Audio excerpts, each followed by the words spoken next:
Before we dive in, please remember that this video is for informational and educational purposes only.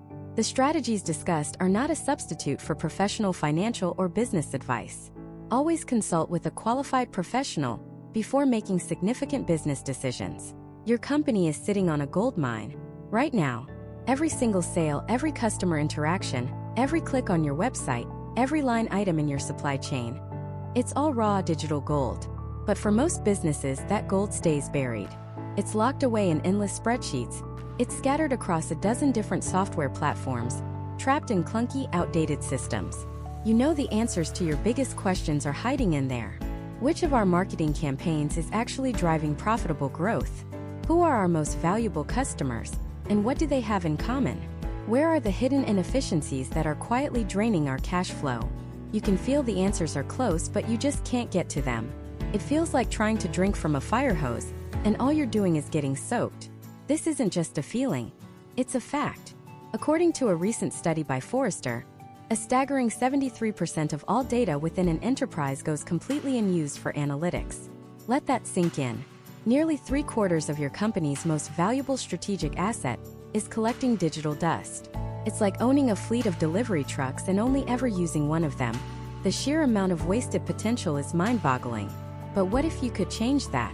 What if you could take all that scattered, chaotic, messy data and, in a matter of hours, turn it into crystal clear insights on a dynamic, interactive dashboard? What if you could ask your data complex, conversational questions and get immediate visual answers that anyone on your team, not just the data scientists, could understand and act on? That's not a futuristic dream. That is the power of modern, active intelligence, and that's exactly what we're going to unlock in this video. I'm going to show you how a revolutionary platform called Qlik Cloud can transform your business from being data-rich but information-poor into a data-driven powerhouse. We're going to cut through the jargon and the hype. We'll break down exactly what it is, why it's an absolute game-changer for American businesses of all sizes, from scrappy startups in Austin to Fortune 500 giants on Wall Street, and how you can start leveraging its power today to make smarter, faster, and more profitable decisions. To really understand why a tool like Qlik is so disruptive, you first have to appreciate the pain of the old way of doing things. For decades, the undisputed king of business analysis has been the spreadsheet. And let's be honest, Excel is a fantastic tool for what it was designed to do 20 years ago. But the moment you start dealing with modern data volumes, tens of thousands, hundreds of thousands, or millions of rows from multiple sources, the spreadsheet becomes the bottleneck. Slows to a crawl, crashes at the worst possible moment. Version control becomes an absolute nightmare. You know the drill. You get an email with the subject line sales_report_final_3_edits _XLSX. You spend half your day just trying to figure out which file is the real final version, and the other half manually copying and pasting data, praying you don't break a formula. You end up spending 80% of your time just wrangling the data, and only a tiny 20% of your time actually analyzing it. It's a productivity killer that stifles growth. And that's just the start. The bigger problem is something called data silos. Think about your own business.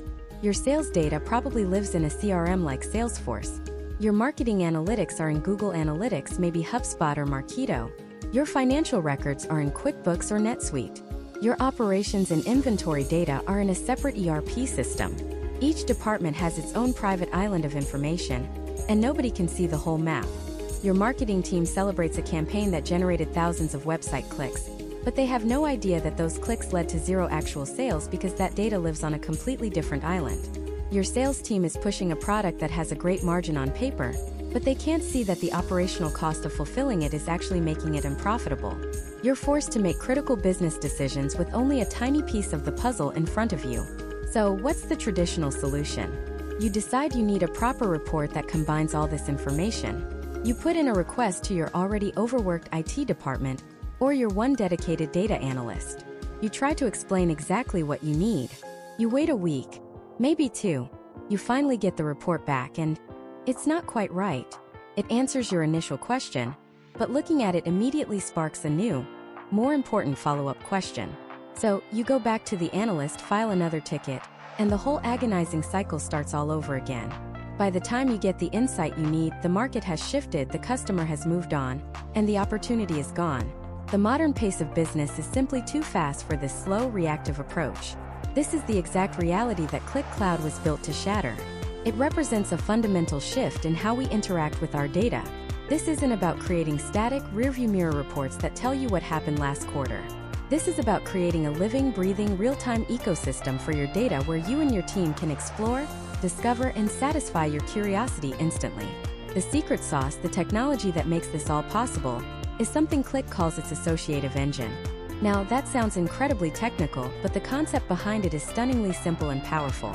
Most business intelligence tools you've seen work on a linear query-based model. It's like using a filter. You ask a question like, "Show me our total sales in California." The tool runs a query and shows you only the data for California. Everything else in your dataset is filtered out and disappears. It answers your question, but that's it. The context is lost. Qlik's associative engine works completely differently. When you click on California, it doesn't just filter the data. The entire dashboard instantly reconfigures. Yes, you'll see the charts and numbers for California highlighted in green. You'll see which products sell best there, which marketing channels are most effective, which sales reps are your top performers in that state. But here is the magic. Everything else in your data, all the other states, all the other products, all the other reps, doesn't disappear. Instead, it gets grayed out. Qlik shows you not just the data that is associated with California, but crucially, it also shows you the data that is not. This is the power of gray. You can immediately see the hidden relationships and, more importantly, the non-relationships. You might instantly discover that your top-selling product nationwide is a complete dud in California. Why? That single observation, made possible by the associative experience, sparks a dozen new questions. You can then click on that underperforming product, and the entire dashboard will reassociate again, showing you which regions it does sell well in, and which customer demographics are buying it. It's a fluid, intuitive process of discovery. It's like having a genuine conversation with your data, where each answer seamlessly leads to the next question. It turns every user into a data explorer, unleashing the natural curiosity that leads to breakthrough insights. This ability to explore freely, to follow your intuition without hitting a dead end, is what we're going to unpack in this series. We're going to move beyond the theory and get our hands dirty. We'll start by connecting to multiple, real-world data sources, from simple Excel files to complex cloud databases. We will then build our very first interactive Qlik application from a blank canvas, creating compelling charts and visualizations that tell a powerful story. We'll then dive into the truly next-level features, leveraging Qlik's built-in AI to automatically generate insights and spot trends you didn't even know to look for. And finally, we'll cover how to securely share these powerful applications across your entire organization, empowering everyone from the C-suite to the frontline worker to make smarter decisions, backed by data, every single day. By the end of this journey, you won't just know what Qlik Cloud is. You'll have a clear roadmap to transform your company's raw data from a neglected liability into its most powerful strategic asset. So if you are tired of making decisions based on gut feelings, tired of being buried in a mountain of spreadsheets, and you are finally ready to unlock the incredible potential that is hiding inside your business data, then you are in exactly the right place. Let's begin. To understand the power we're about to unleash, I want you to meet someone. Let's call him David. David is not a data scientist. He's not a C-suite executive at a Fortune 500 company. David runs a mid-sized online retail business. He sells high-quality, handcrafted leather goods. And for a long time, David was winning. Sales were up, his brand was growing, and life was good. But underneath the surface, a monster was growing. A monster made of spreadsheets. He had one for sales, exported daily from his e-commerce platform. Another for inventory, which was a constant battle to keep updated. A third for marketing spend, cobbled together from Google Ads and Facebook reports. He had spreadsheets for customer feedback, shipping, logistics, supplier costs, you get the picture. His business, his entire livelihood, was running on a patchwork quilt of disconnected, error-prone Excel files. David was living in what I call the spreadsheet death spiral. Every major decision started with a week of painful manual data wrangling. He'd have his marketing manager pull one report, his operations guy pull another. They'd spend hours, sometimes days, trying to copy and paste VLOOKUP and pivot table their way to a single coherent answer. And by the time they got one, the data was already old. The opportunity had passed. He was making decisions based on a blurry photograph of where his business was last Tuesday. He was guessing.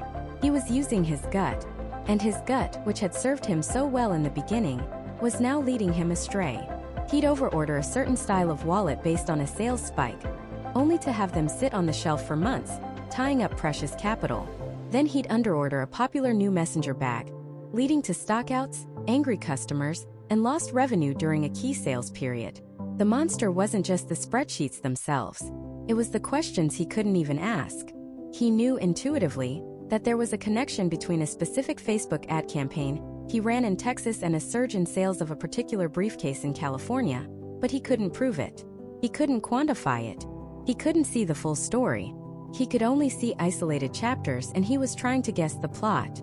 This is the fundamental problem that tools like Qlik Cloud were born to solve.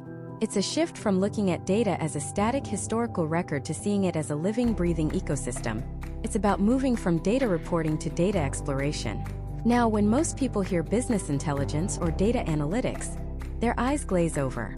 They imagine teams of PhDs in lab coats, complex algorithms, and servers that cost more than their house. And for a long time, they weren't wrong. But the revolution of a platform like Qlik Cloud is that it puts this incredible power into the hands of people like David. And people like you. The magic, the core differentiator, the thing that changes the entire game, is something called the associative engine. That might sound technical, but I want you to forget the term for a second and just grasp the concept. Imagine your data in a traditional spreadsheet or a legacy report. When you filter for something, let's say, show me all sales in New York, that's all you see.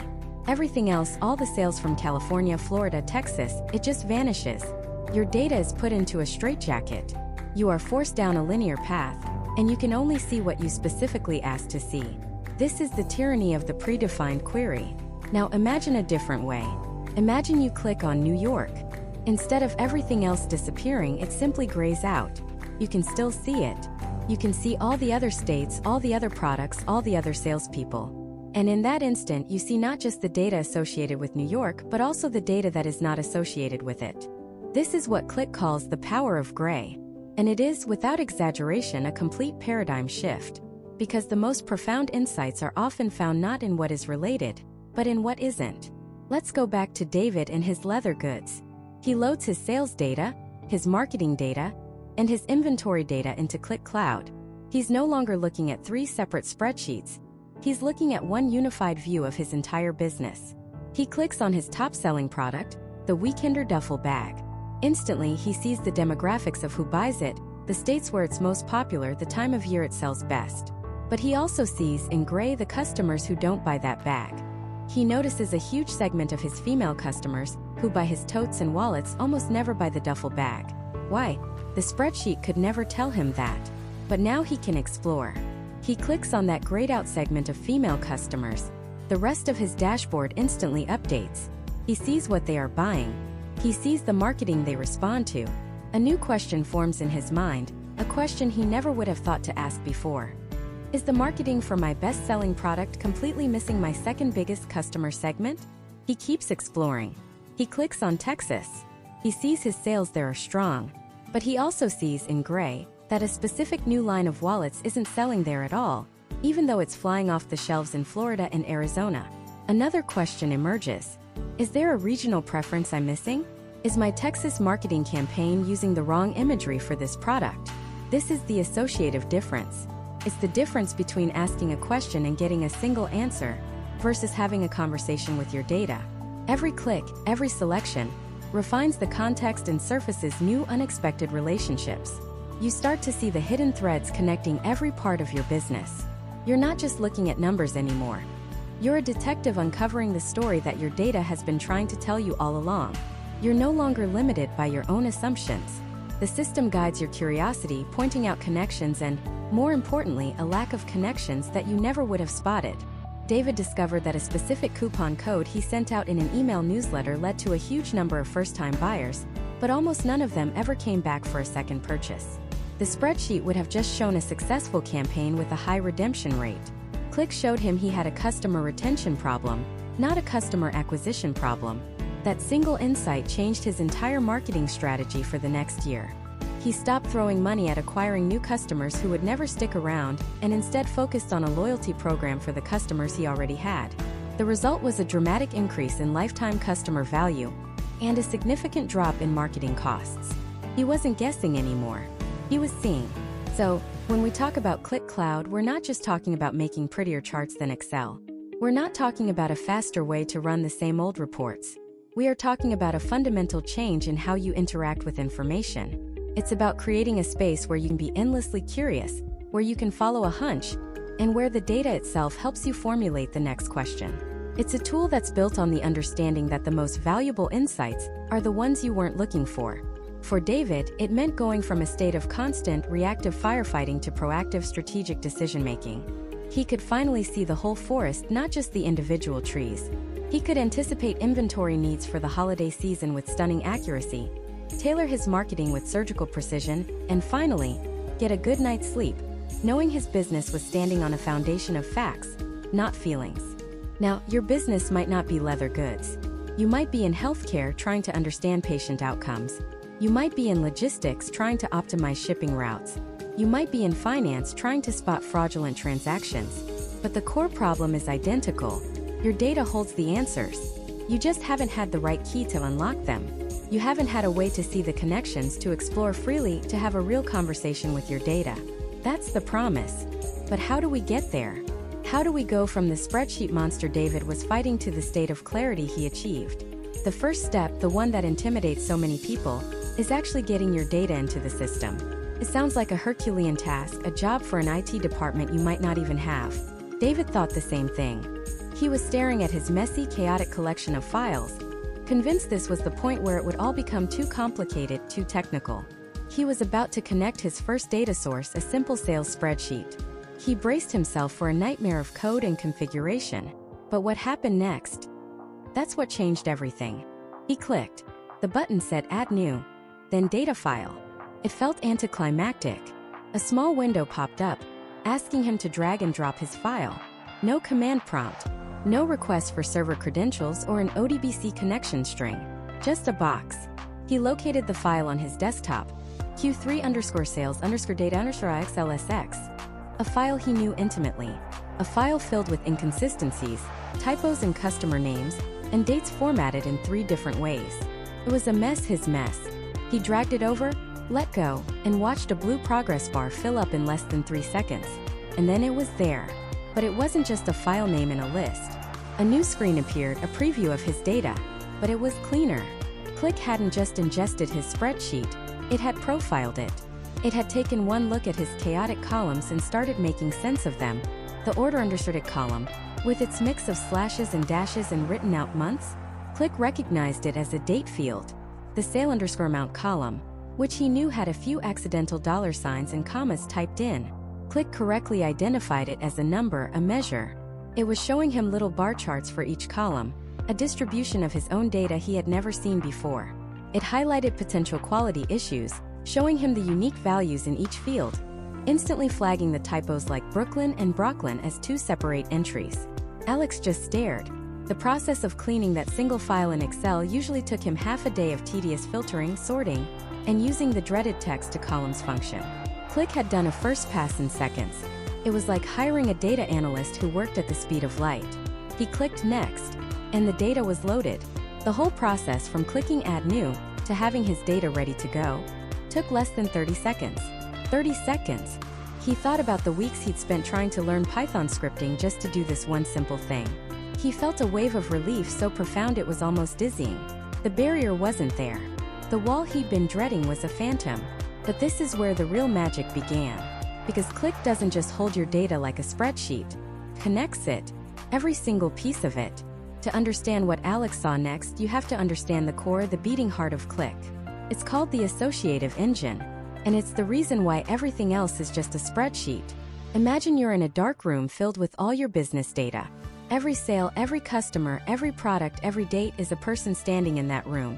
Now, when you use a traditional tool like a pivot table or a SQL query, you ask a question.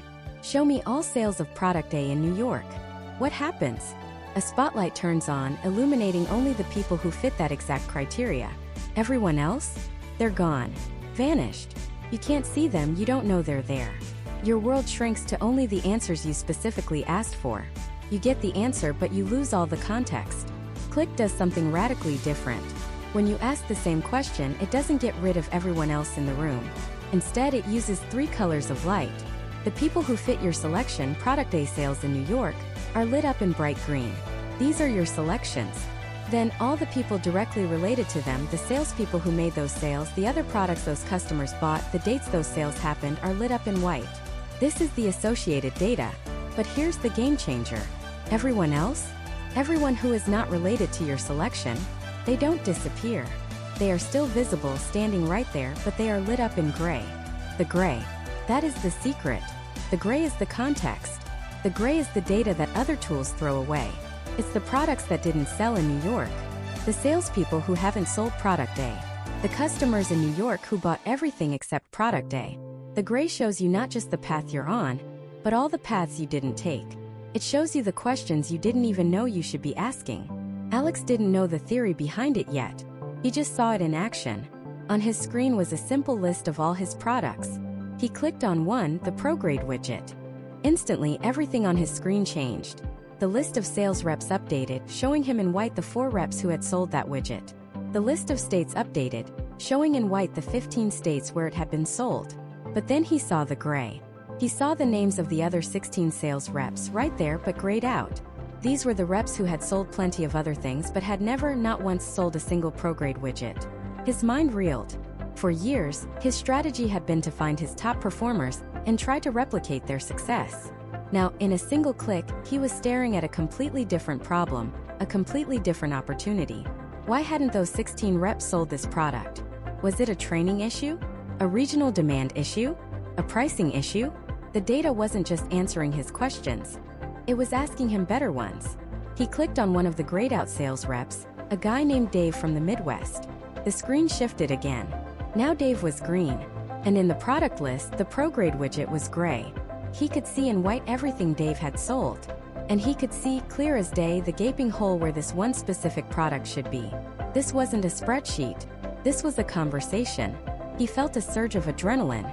What else could he connect? He had another file, marketing_campaigns.csv, sitting on his drive. It was a simple export from their email marketing platform. It had campaign names, dates, budgets, and click-through rates. Getting this data to talk to his sales data was his white whale. It was a project that had been quoted at thousands of dollars by consultants. It involved database joins, data warehousing, and a whole vocabulary he didn't understand. He thought, what the hell? He dragged the marketing file into Qlik. Again, it uploaded in seconds. But then something happened that made him lean in close to the screen. A little bubble appeared between his 2 datasets. Qlik had automatically scanned the columns in both files and found a match. They both had a date column. It was suggesting a connection, an association. It was asking him, hey, it looks like these 2 things are related by date. Do you want me to link them?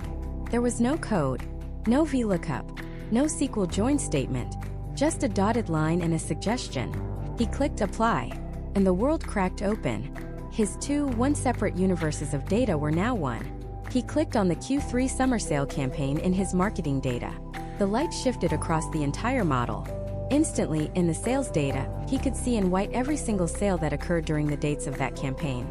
He could see which products sold the most, which reps closed the most deals, which region saw the biggest lift, all while that campaign was running. Then he clicked on a product that didn't sell well during that period, one of the gray items. The marketing data instantly updated, showing him in gray which campaigns had completely failed to move that product. He was seeing the cause and effect, the action and the reaction. He was no longer looking at a sales spreadsheet and a marketing spreadsheet. He was looking at his business. Every click was a new question. Every flash of green, white, and gray was a new insight. A new lead, a new breadcrumb in the forest of his data. He had spent years feeling like he was drowning in numbers, lost in a sea of disconnected facts. But now, for the first time, he felt like he could see the currents. He could see how one thing influenced another. The wall of complexity he had feared was gone. The technical nightmare was a dream. He had connected his data. He had unleashed the engine. Now a blank canvas sat before him, the dashboard view. The data was ready, the engine was humming. The real question became, what story did he want to tell? He stared at the screen, a vast expanse of digital white.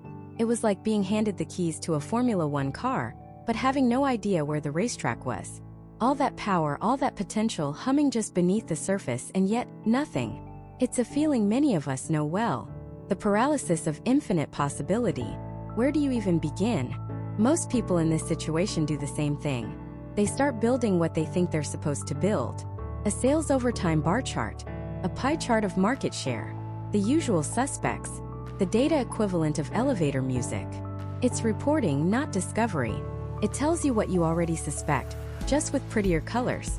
Mark resisted that urge. He leaned back, the hum of the server a distant thought. He didn't think about charts or graphs. He thought about a conversation he'd had just last week. A tense, coffee-fueled meeting with his head of sales, Sarah. She was sharp, experienced, but visibly stressed. "I don't get it," she'd said, pacing in front of a whiteboard filled with confusing trend lines. "Our flagship product, the Titan X wrench set, it's our golden goose. For 5 years it's been a profit machine. But for the last 2 quarters, the margins in the Western region have been bleeding. Sales are steady, even slightly up. But the profit? It's falling off a cliff. We're running promotions, the team is hitting their numbers, but we're making less money. It makes no sense." That was it. That was the story. Not a generic "how are sales?" but a specific, painful, multi-million-dollar mystery. Why are we losing profit on our best product in our biggest region, even when sales are fine? With a real question in mind, the blank canvas wasn't intimidating anymore. It was a crime scene, and he was the detective. He didn't start by dragging sales into a chart. That wasn't the mystery. The mystery was profit. So, his first move was to grab the profit margin field and the order date field. With 2 clicks, a line chart appeared. It was exactly what Sarah had drawn on the whiteboard. A healthy, stable line for years, then a sickening drop over the last 6 months. Seeing it on the screen didn't solve anything, but it confirmed the problem was real. This was ground zero. Now for the region. He pulled the region field onto the canvas. Qlik didn't just give him a table. It suggested a map. Instantly, a map of the United States appeared, with each region colored by its profit margin. Just as Sarah had said, the West Coast was a deep, angry red. The rest of the country was a healthy green. Okay, another fact confirmed. He was on the right track. This is where most BI tools would force him to stop and build a new report. A Western region deep dive report. He'd have to go back, apply a filter, wait for it to load, and then start over. The conversation, the flow of thought, would be broken. But Mark wasn't using a normal BI tool. He simply reached out his mouse and clicked on the red-hot Western region on the map. And the universe shifted. Instantly, without a single moment of loading, every other piece of data on his screen recontextualized itself. The national profit margin chart seamlessly morphed into the Western region's profit chart, showing the drop in even starker detail.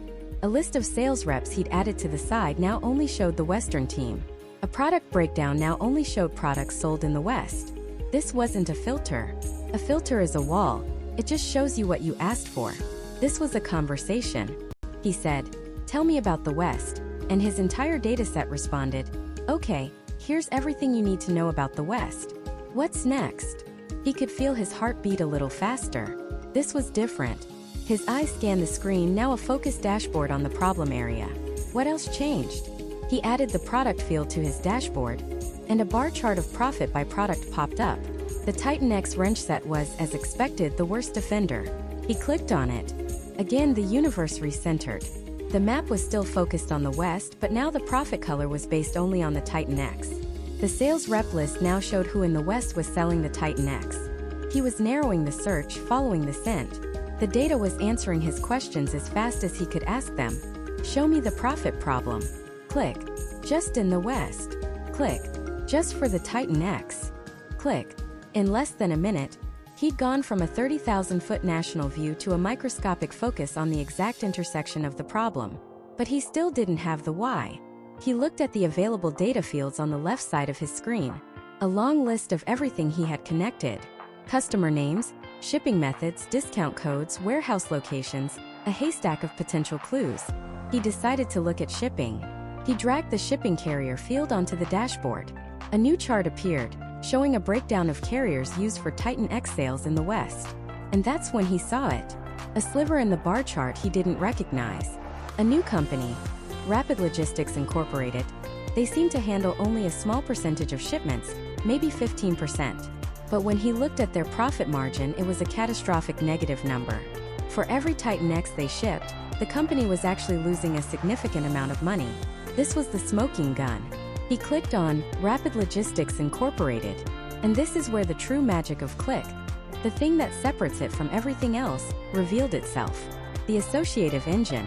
When he clicked on Rapid Logistics, the chart, of course, updated to show only their data. But everything else on the screen didn't just filter. It split into 3 colors: green, light gray, and dark gray. Green was his selection. Rapid Logistics. That was the world he was currently exploring. But the light gray, that was the fascinating part. In his other charts, like the one for sales reps, some names were green but most were now light gray. This told him instantly which of his reps in the West selling the Titan X were using this unprofitable shipping carrier, and which ones weren't. He didn't have to run another query.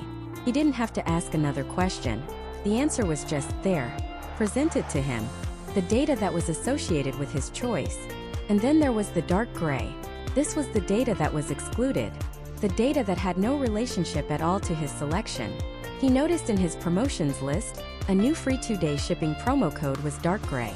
This meant that this disastrous shipping carrier was never, ever used on orders that had the free shipping promotion. Another critical clue. He was no longer just looking at what was happening. He could now see what wasn't happening, and the relationship between everything all at once. He could see the whole picture. He pieced the story together in seconds. 6 months ago, the company signed a new contract with Rapid Logistics to handle rush orders in the West. At the same time, they launched a new set of targeted promotions, but they forgot to exclude the heavy, bulky Titan X wrench set from the new carrier's expensive, expedited pricing tier.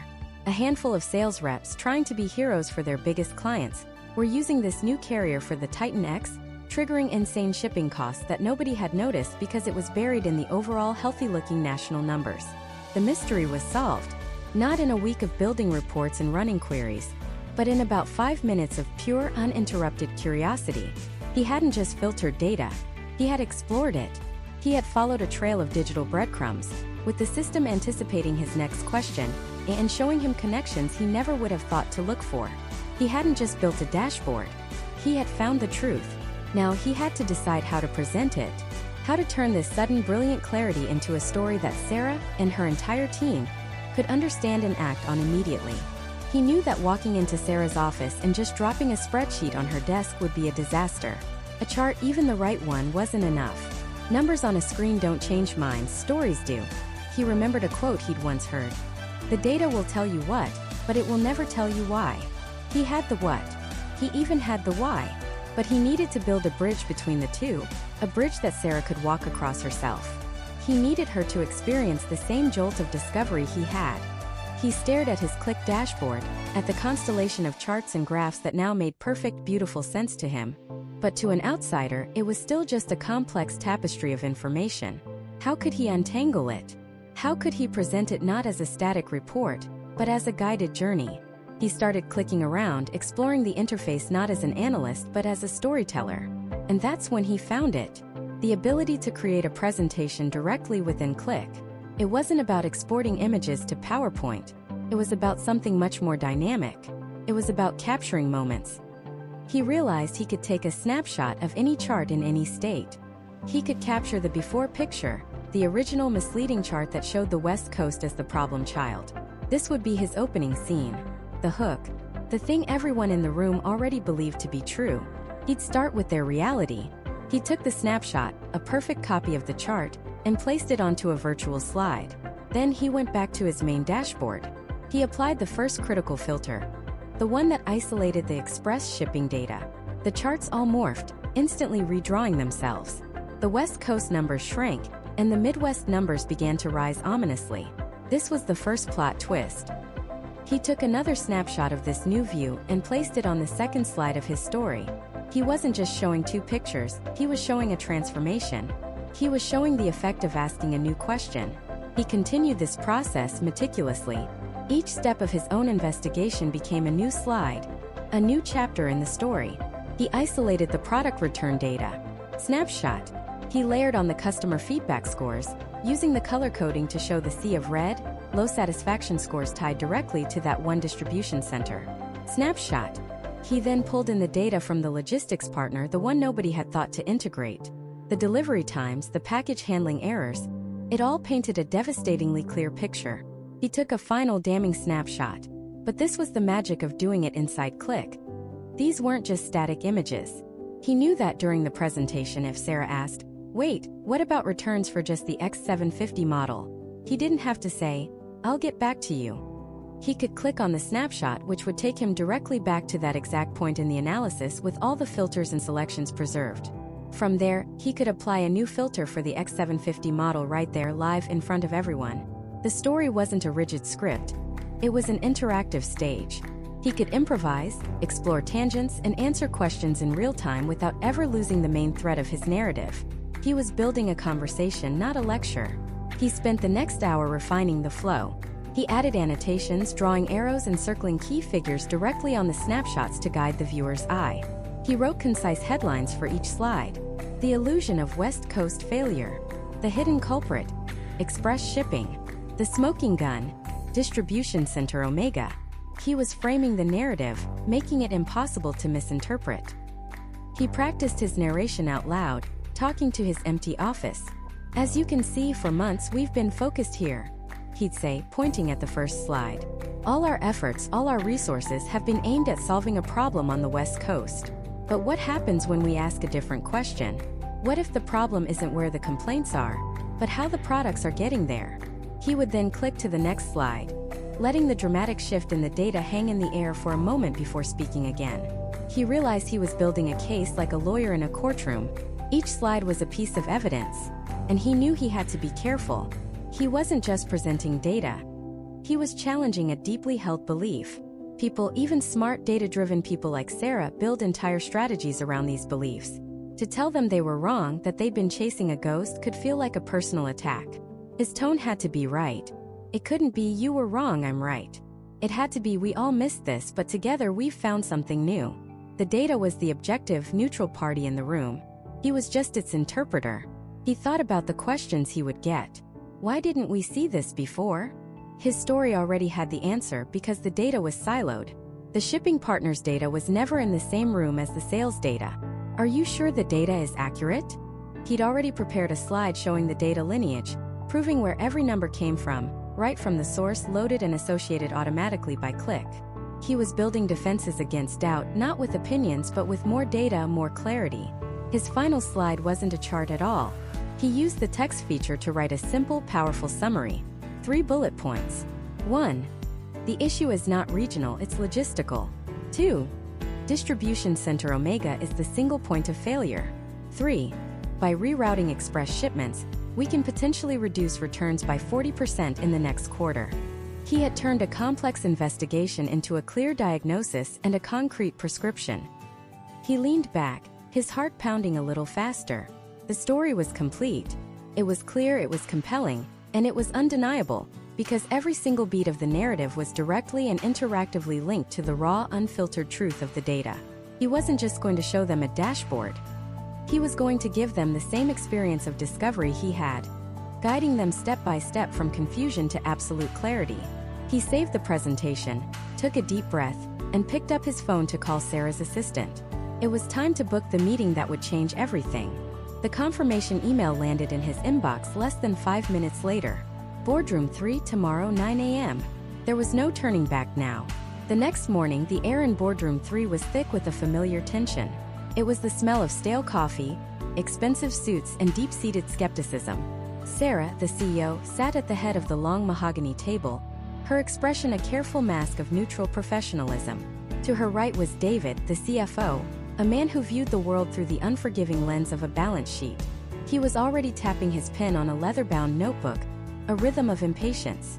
A few other VPs were scattered around the table, their body language screaming, "This had better be good." Mark walked to the front of the room, his heart pounding a frantic rhythm against his ribs. He wasn't just presenting data. He was challenging the very foundation of how they made decisions. He connected his laptop, and the company logo appeared on the massive screen behind him. He took a breath, looked directly at Sarah, and began. He didn't start with a chart. He didn't start with a graph. He started with their pain. "For the last 6 months," he began, his voice steady despite the adrenaline, "we've been in a state of what I can only describe as data chaos. Every Monday, we get a sales report from the West Coast that says one thing. On Tuesday, the national marketing report seems to contradict it. David, you've rightly pointed out that our inventory costs are climbing, but the operations team's reports show warehouse efficiency is at an all-time high. We're making multi-million-dollar decisions based on a combination of conflicting spreadsheets and, if we're being honest, gut instinct. And right now, our gut is telling us we're in trouble, but it can't tell us why or where to look. He saw a few heads nod. He had them. He hadn't accused. He had simply held up a mirror. He had given a name to their shared, unspoken frustration. The problem, he continued, isn't that we don't have enough data. We're drowning in it. The problem is that our data doesn't talk to each other. Sales is in Salesforce. Marketing is in HubSpot. Our supply chain runs on SAP. They live in different houses, speak different languages, and have never once been properly introduced. Until now. With a click, he switched the screen. It wasn't a spreadsheet. It wasn't a slide deck.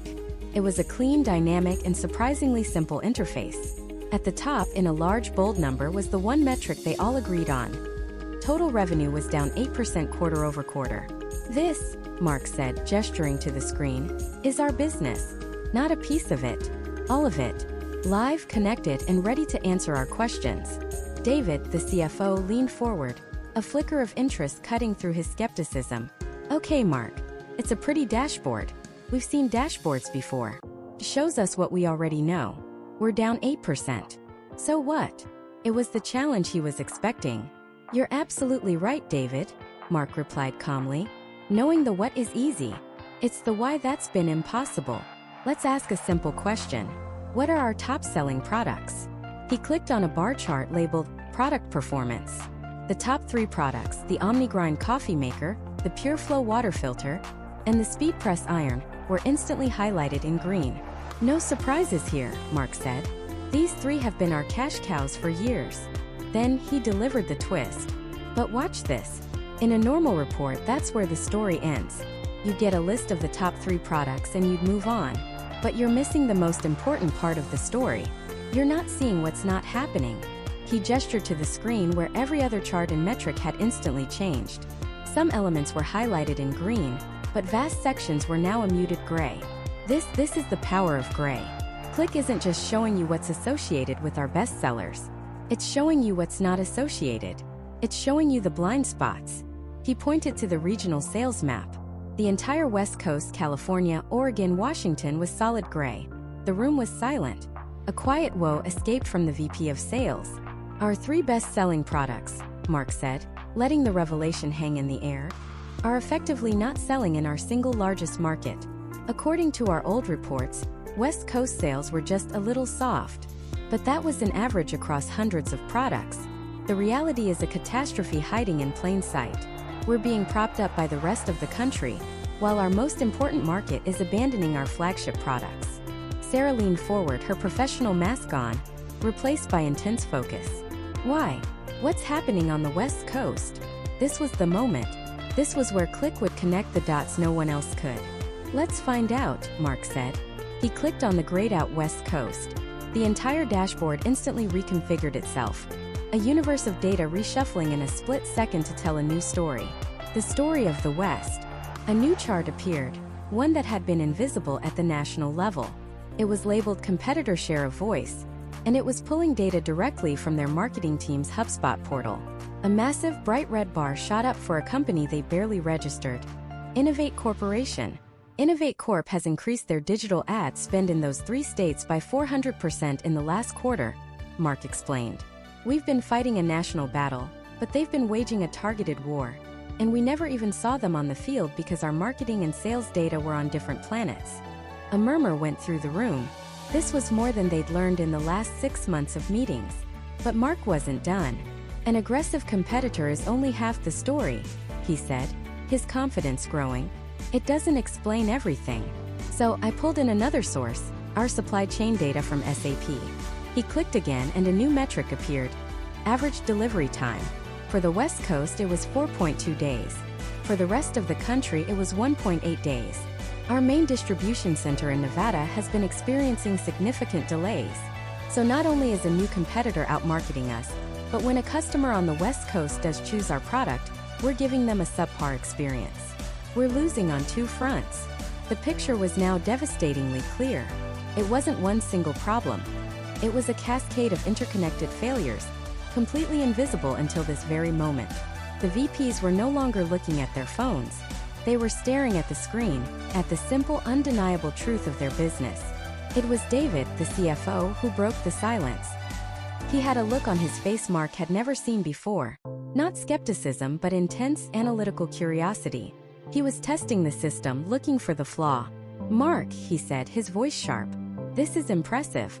But show me the bottom line. Drill down on product returns from the West Coast. I want to see the net profit margin on those specific returns, factoring in the cost of shipping both ways." It was the ultimate stress test. A complex, multi-system query that would normally take a team of analysts a week to compile. Mark didn't flinch. He clicked on the West Coast. He selected product status. Returned. He then pulled in the financial data from SAP and the logistics costs. The numbers calculated in real time. A new box appeared on the screen with a single brutal number inside it. -17%. Silence. Not just quiet, but a heavy, profound silence. "My God," David whispered, taking off his glasses and rubbing his eyes. "We're losing money on every single return out west. We're paying customers to be unhappy with us." The tension in the room had transformed. The initial skepticism had melted away, replaced by the electric hum of possibility. They had gone from confusion to clarity, from ignorance to insight, in less than 15 minutes. They weren't just looking at data anymore. They were seeing the heartbeat of their company. Sarah, the CEO, finally spoke. She looked past the screen directly at Mark. The way she looked at him had changed. He was no longer just the guy who ran the numbers.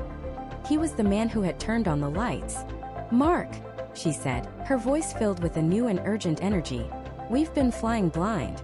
Completely and utterly blind. How fast can we get this into the hands of our regional managers?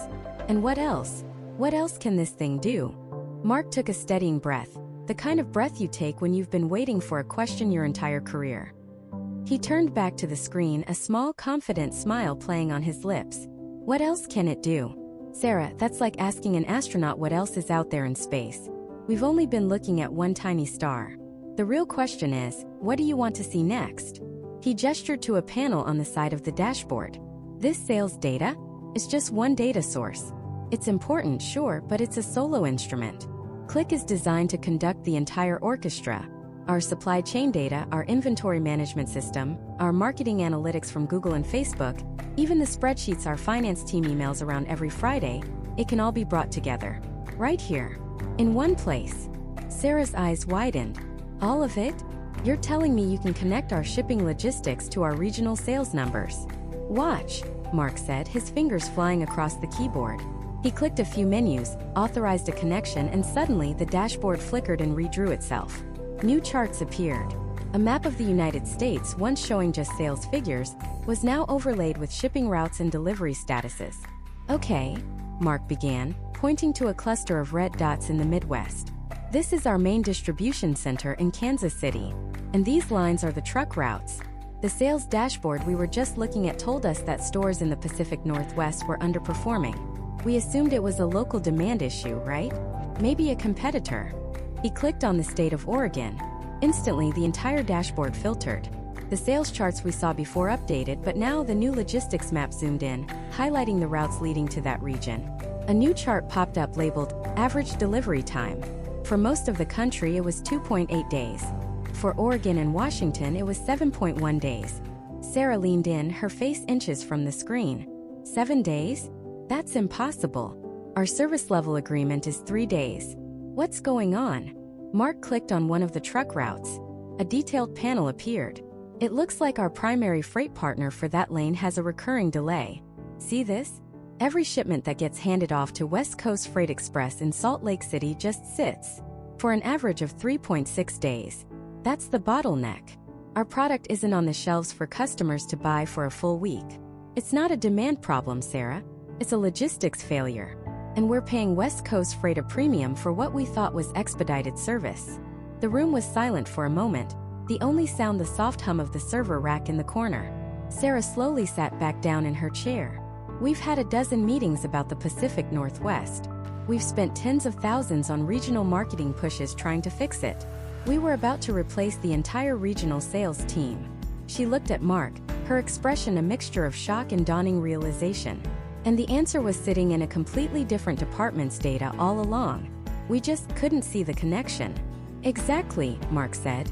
Because in a spreadsheet, the shipping manifest and the point-of-sale data are in two different universes. They never talk to each other. Qlik's associative engine doesn't care. To Qlik, data is data. It finds the hidden relationships, the connections you would never think to look for. It's not just showing you what you ask. It's showing you what's related to your question, even the unexpected stuff. He cleared the selection, and the dashboard returned to its national view. You want to see something else?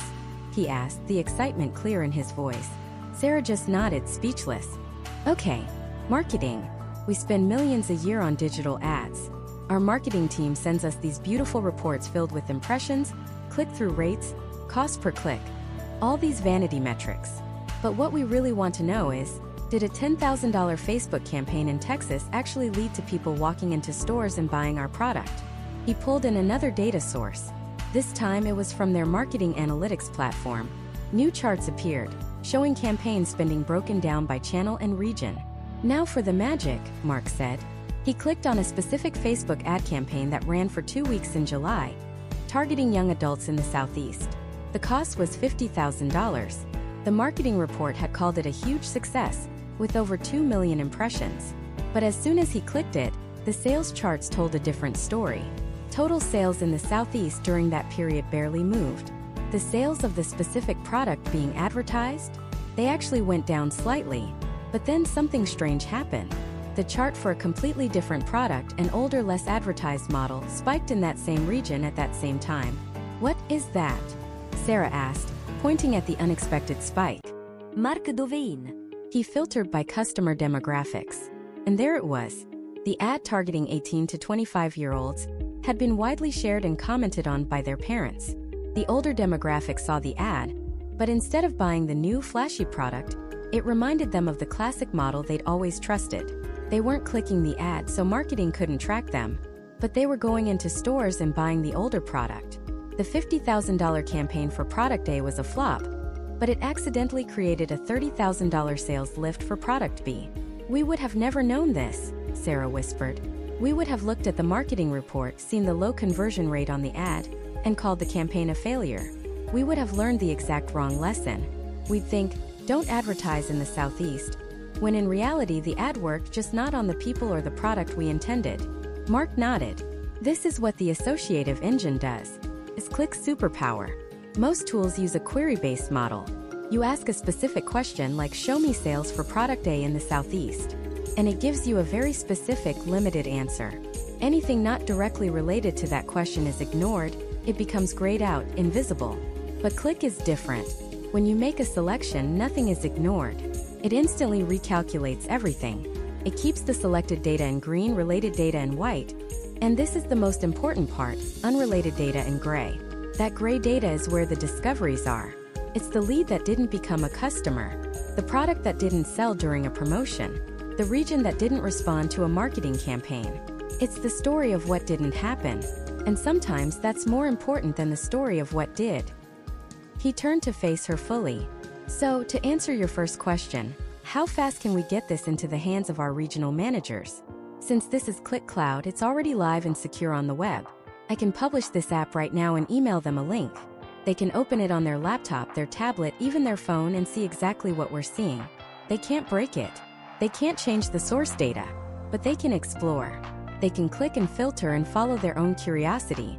We can give them the power to find their own answers, to see the connections in their own regions. Sarah stood up and walked to the window, looking out over the city lights but not really seeing them. Her mind was racing, reevaluating years of decisions, years of flying blind. She thought about the millions of dollars in wasted marketing spend, the logistical friction that was costing them sales, the personnel decisions made on incomplete information. It was like she had been trying to solve a 1,000-piece puzzle with only 100 pieces. Now, Mark had just dumped the other 900 on the table. She turned back to him, her eyes sharp and focused, a commander seeing a new path to victory. Do it, Mark. Publish it. Send the link to every regional manager, every department head. Tonight. But that's just the start. This isn't just a reporting tool anymore. This is going to be our new nervous system. I want everything in here. Finance, HR, customer service data. Everything. I don't want a single person in a leadership position to make another decision without consulting this. Forget flying blind. We're going to fly this company from the cockpit. And you, Mark, you're going to be my pilot. I stood there for a moment, the word pilot echoing in the quiet office. It wasn't a job title, it was a mission statement. And the weight of it, the sheer magnitude, was both terrifying and exhilarating. For years, I had been the guy in the background, the analyst who provided reports that people glanced at before moving on with their gut feelings. Now, I was being asked to build the central nervous system for the entire company. My first thought wasn't about charts or graphs. It was about the raw materials, the data itself. And it was a complete and utter disaster.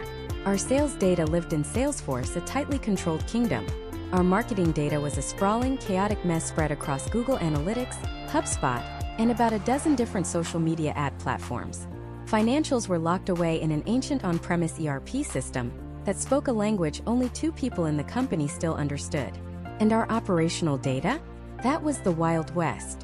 Thousands of Excel spreadsheets, living on individual hard drives, each one a slightly different version of the truth, each one a potential landmine of outdated, inaccurate information. My CEO wanted a cockpit. What I had was a scrapyard, a collection of parts from a dozen different vehicles, none of which were designed to work together. My first 2 weeks were a nightmare of begging, borrowing, and trying to politically navigate access to these systems. I'd get a data dump from one department, only to find it was formatted completely differently from another. I'd spend days writing complex scripts to clean and merge 2 datasets, only to have a field name change somewhere, breaking everything. I was spending 99% of my time just trying to get the fuel to the engine, with no time left to actually fly the plane. It was unsustainable. I was drowning. This wasn't data analytics, this was digital janitorial work. And I knew with absolute certainty that the old way of doing things, of manual extracts, transformations, and loads, was going to kill this project before it ever got off the ground. That's when I turned my full attention to Qlik Cloud's data integration capabilities. I'd used Qlik for visualization before, but I'd never truly appreciated the power of its back end. I thought of it as a way to connect to a clean, prepared data warehouse. I was wrong. It was the data warehouse builder. It was the factory. Instead of manually pulling data, I started using Qlik's connectors. Salesforce, Qlik Authenticate done. The data starts flowing. That ancient ERP system? Qlik had a connector for that, using change data capture to pull updates in near real time without putting any strain on the production system. Those thousands of Excel files? I set up a process for people to drop them into a shared folder, and Qlik automatically ingested them, standardized them, and merged them into the master data model. Suddenly, I wasn't a janitor anymore. I was an architect. I was building automated data pipelines. Data that used to be updated weekly, or even monthly, was now flowing into our new cloud environment every 15 minutes. I could see the live pulse of the company. It was like going from a collection of blurry black and white photographs to a live high-definition video stream. The scrapyard parts were being cleaned, cataloged, and assembled into a single cohesive engine. And now, for the first time, I was ready to turn the key. This is where the magic really began. This is the part that's almost impossible to explain to someone who has only ever used traditional, query-based BI tools. It's Qlik's associative engine. With other tools, you start with a question. Show me sales for product X in the Northeast region. The tool goes and fetches the answer, showing you only the data that fits your query. Everything else, all the context, is filtered out and hidden. It's like looking at the world through a toilet paper tube. You see what you asked to see and nothing more. Qlik is different. It doesn't filter. It associates. When I loaded all that newly integrated data, sales, marketing, operations, finance into the Qlik app, everything was connected to everything else. When I clicked on Northeast region, the dashboard didn't just show me sales for the Northeast. It kept all the other data visible, but shaded it to show me what was related and what wasn't. I could immediately see which marketing campaigns were running in the Northeast, which salespeople were active there, the inventory levels in our Boston warehouse, the number of open customer support tickets from that region, and the profit margin on the products most popular there. But the real power wasn't in the green, the data associated with my selection. It was in the gray. The gray is the data that is not associated. It's the answer to questions you didn't even think to ask. And it was in the gray that I found our first multi-million-dollar insight. I was looking at our highest margin product, a specialized industrial component we'll call the CX500. I clicked on it. I saw the sales figures, the customers who bought it, everything you'd expect. But then I looked over at the marketing campaign data, and I saw something strange.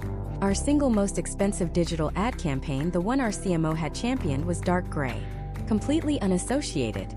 We were spending a fortune on a campaign that had never, not once, resulted in the sale of our most profitable product. My heart started pounding. I clicked on the campaign itself to select it, and then I looked at the products. The X500 went dark gray. This campaign was driving sales, but only for our lowest margin, entry-level products. We were paying a premium to acquire customers who barely made us any money, while completely ignoring the path that led to our most profitable sales. I kept digging. With a few more clicks, the associative engine showed me the truth. The profitable CX500 customers weren't coming from expensive ads. They were coming from organic search, landing on a series of obscure technical blog posts our engineering team had written 2 years ago and forgotten about. We had an accidental gold mine, and we were spending all our time and money digging for tin.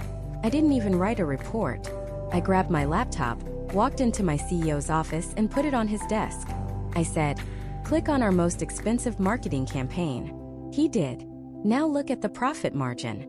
He saw it instantly. He saw the gray, the disconnect, the colossal waste. He looked up from the screen, not with anger but with a slow smile. "Okay, pilot," he said. "You've just paid for this entire project.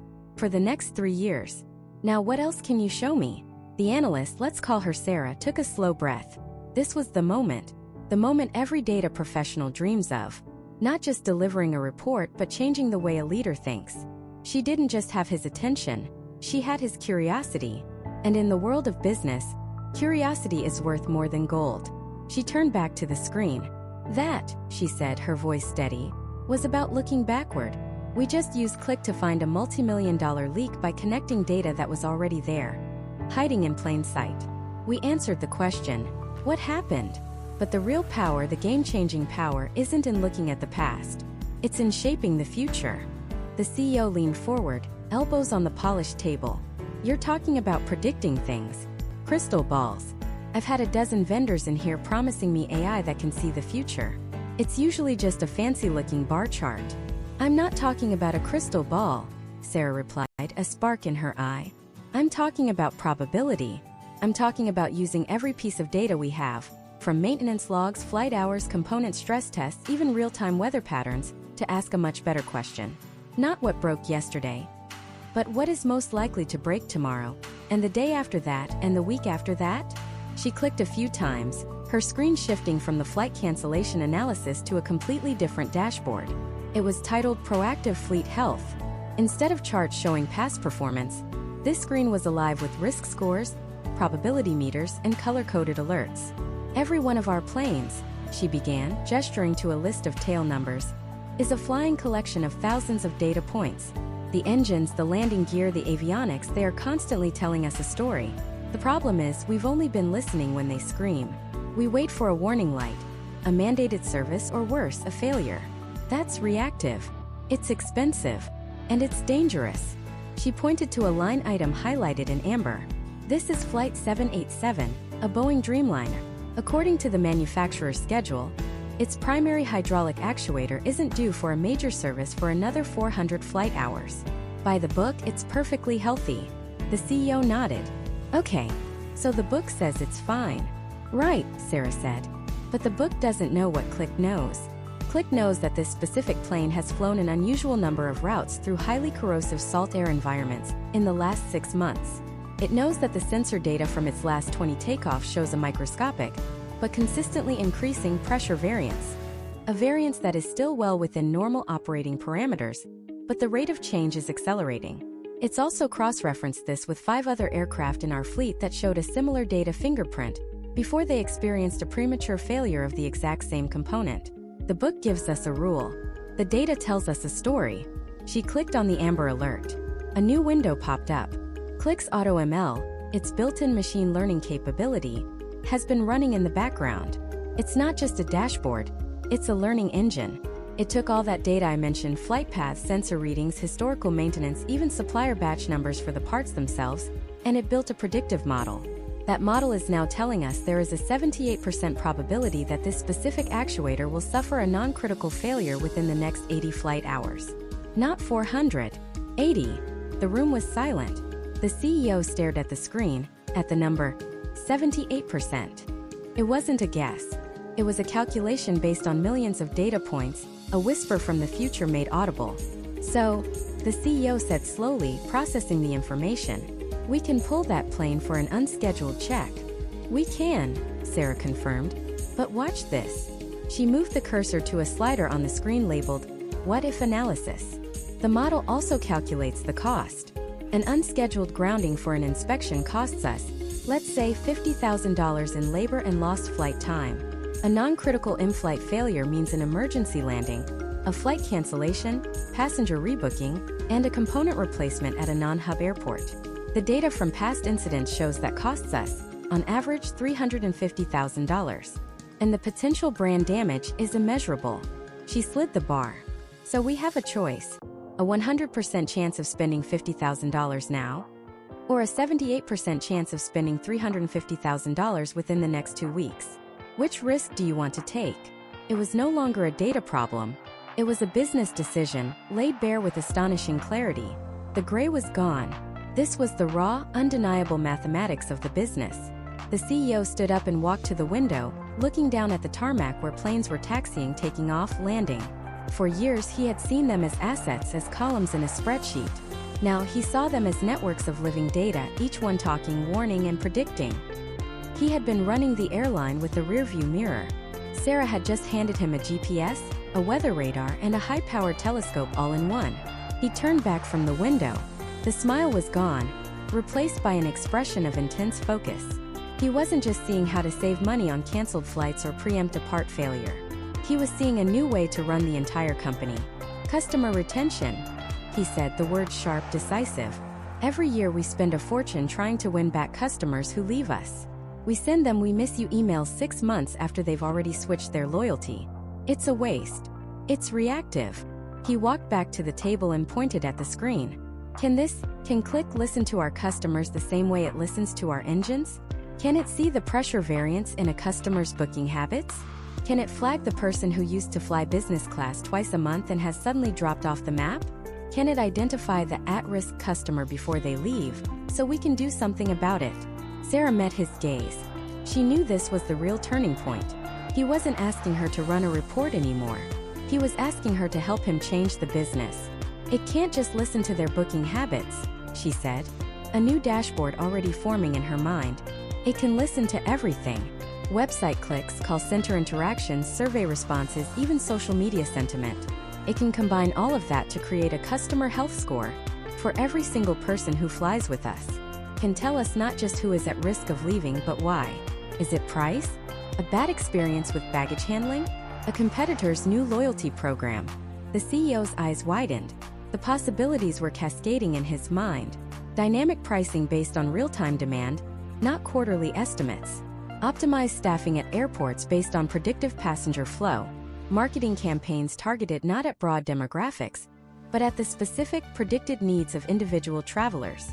He looked at Sarah, then at the Qlik logo on the screen. He wasn't just looking at software. He was looking at a new central nervous system for his entire organization. Forget the pilot project, he said, his voice low but carrying immense weight. This isn't a pilot anymore. This is everything. I want this capability in every department. Finance, marketing, operations, HR. Everyone. They are all flying blind, and you just turned on the lights. He paused, a commander laying out a new campaign. Your first meeting is with the head of marketing. Tomorrow, 8 a.m. I'll be there. I don't want to see a report on past campaign performance. I want to see our top 1,000 most valuable customers who are at the highest risk of churning in the next 90 days. And I want to know exactly what we should do to keep them. That is the new benchmark. That is the demand that separates the companies that will lead the next decade from those that will be left behind. And it's a question that, historically, would have required an army of data scientists, months of work, and a 7-figure budget. Today with Qlik Cloud, it's a question you can start answering this afternoon. This is where everything we've talked about comes to a head. It's the final leap from passive analysis to active, intelligent automation. This is the world of Qlik AutoML. Imagine taking all that clean, governed, real-time data we've prepared, every customer transaction, every support ticket, every website click, every marketing email opened, and feeding it into a machine learning engine built right into the platform you already use. You don't need to be a PhD in statistics. You simply define your target. In this case, the target is customer churn. You tell Qlik, here are all the customers who have left us in the past 2 years. And here is all the data we have about them and about the customers who stayed. Go find the pattern.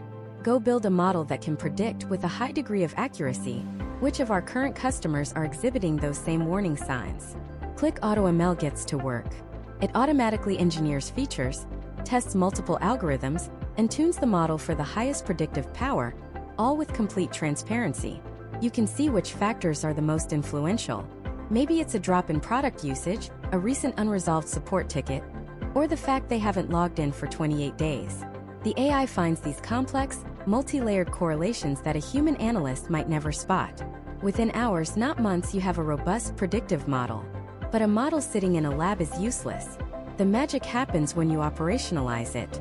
You deploy this model directly within your Qlik Sense applications. Now, that dashboard your head of customer success looks at every morning doesn't just show last month's churn rate. It shows a list in real time of the 1,000 customers with the highest churn risk score right now. But we can go even further. We don't just answer the who. We start to answer the what should we do? This is where we connect insight to action. By integrating this intelligence with other systems, we can create a powerful automated response. Let's break it down. For customers with a churn score between 70 and 80%, who happen to be high-value enterprise accounts, the system can automatically create a high-priority task in your CRM, let's say Salesforce, and assign it to their dedicated account manager with a note saying, urgent, proactive outreach required. Client has a 75% churn risk. Key factors: declining usage and an open severity 2 support ticket. The account manager gets a real-time alert, armed with the exact context they need to make a meaningful, personal connection. They're not making a cold call. They're performing a surgical intervention. For customers with a churn score between 60 and 70%, who are in a different segment, maybe the system automatically enrolls them in a targeted marketing campaign through a tool like Marketo. This campaign isn't a generic, we miss you email. It's a campaign that specifically highlights new features relevant to how they've used the product in the past, maybe including a special offer for an advanced training session. It's a precisely targeted action designed to re-engage them based on their specific predictive profile. And for the rest, perhaps a different set of automated actions are triggered. The possibilities are endless. This is the closed-loop system. We move from data to insight to prediction to a prescribed automated action, and then we feed the result of that action back into the system to make the model even smarter for next time. We've stopped just looking in the rearview mirror at reports of who we lost. We are now looking ahead, through the windshield, actively steering the business away from risks and towards opportunities. And this power isn't limited to customer churn. Think about it. Apply the same logic to sales. Instead of asking who were our top customers last quarter, you ask which of our current prospects have the highest propensity to buy in the next 30 days, and what specific products should we lead with? The AI analyzes thousands of data points from past successful deals, company size, industry, titles of people involved, marketing engagement, and scores your entire pipeline. Your sales team now knows exactly where to focus their energy for maximum impact. They're not just working harder, they're working smarter on an entirely new level. Apply it to your supply chain. Instead of reacting to a stockout, you're predicting it. The model analyzes historical sales data, seasonality, weather patterns, and even social media sentiment to forecast demand with incredible accuracy, automatically suggesting purchase orders to prevent shortages before they ever happen. Apply it to finance. Predict which customers are most likely to pay their invoices late, allowing your accounts receivable team to take proactive steps. Apply it to human resources to identify employees at high risk of leaving, giving you a chance to intervene and retain top talent. This is the ultimate destination of the data journey. It's a state of what we call active intelligence, where data is no longer a static asset to be analyzed, but a dynamic, real-time trigger for immediate action. It's the nervous system of your organization, sensing changes as they happen and initiating the right response automatically. Let's retrace our steps for a moment. We started with a chaotic landscape of disconnected data sources, spreadsheets, old databases, cloud applications. A mess. We use Qlik Cloud's data integration capabilities to bring it all together into a single, governed analytics-ready source of truth. We built a flexible data catalog so everyone could find, understand, and trust the data they were using. Then, using the power of the associative engine, we built dynamic, interactive dashboards that went far beyond the limitations of old query-based tools. We empowered business users to ask their own questions, to explore, to discover the why hidden in the gray, not just the what in the green.